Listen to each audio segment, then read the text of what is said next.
Donc maintenant qu'on a fait ça, je vais sélectionner deux sommets, appuyer sur E de mon clavier et venir créer comme ça un nouveau polygone.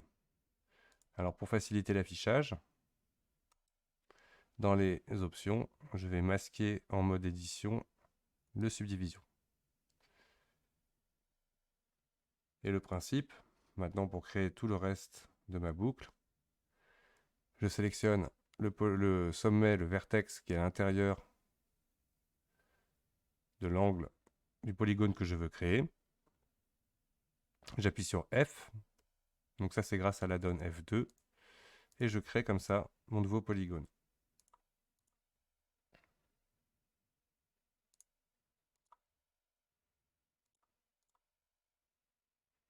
Là je viens chercher le clipping, une fois que j'ai le clipping, voilà le résultat. Là, on va par exemple grimper ces deux-là.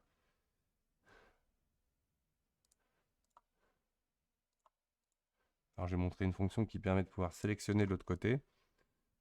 Simplement en appuyant là-dessus, vous allez pouvoir sélectionner d'un côté ou de l'autre. Par contre, si je fais mon déplacement, je le fais réellement de l'autre côté.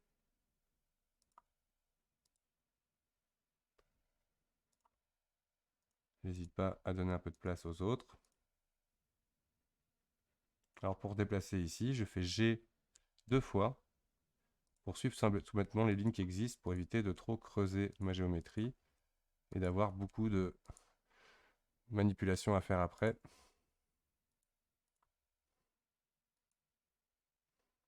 Que voilà. Donc voici la création de la boucle. Donc une boucle, l'avantage d'une boucle, ça sera pour l'animation. D'ailleurs, on va terminer avec une dernière extrusion. Effectivement, il manquait cette phase-là. Donc je suis en mode sommet, je sélectionne ce sommet-là, j'appuie sur CTRL, je clique, hop, automatiquement il va sélectionner ma boucle. Donc c'est une des fonctions avantageuses des boucles, c'est déjà facilité de sélection. Et là je vais appuyer sur E, et ensuite sur l'axe Y. J'appuie une fois sur Y, et je bouge ma souris vers l'intérieur de la bouche pour donner mon épaisseur. Je clique pour valider. Là je vais sortir de la transparence. Voilà le résultat. Donc on voit que c'est un peu tendu ici. Là il va falloir après jouer un petit peu sur... Là, par exemple, on voit que ces deux petits sommets chez moi. Alors je repasse en transparence pour faciliter la sélection. N'hésite pas à en sortir pour manipuler. Et là je fais un GY.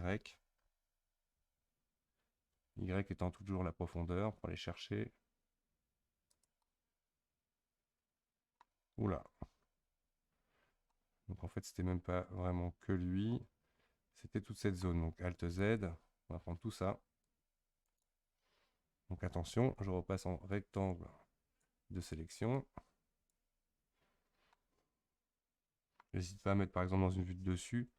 Et là on voit bien la courbure, ça serait plutôt ça. Donc là je vais y aller plutôt comme ça. GY.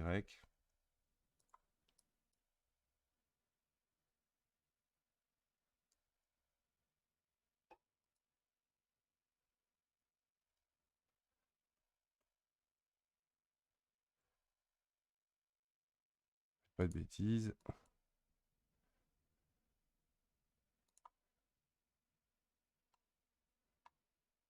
Je vérifie. Alt Z. Je vais rajouter une boucle ici. CTRL R, comme on a vu au début.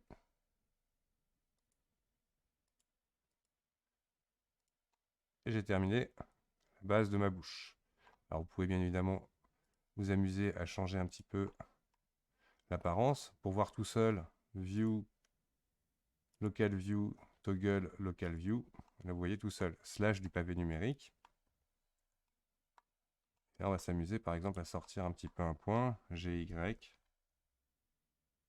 Et rentrer celui-là, GY. Pareil ici.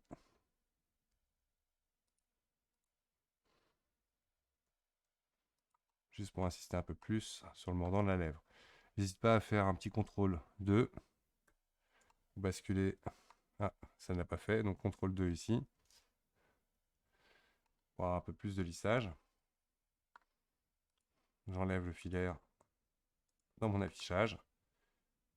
Et voilà ma bouche.